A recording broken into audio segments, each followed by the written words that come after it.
100 சாமிகள் இருந்தாலும் அம்மா உன்னை போல் ஆகிடுமா?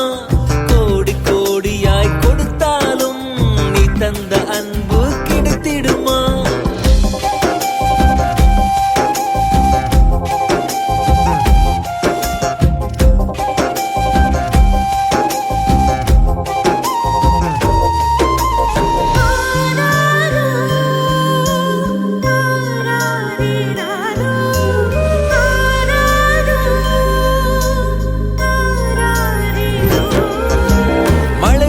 பார்க்காமல்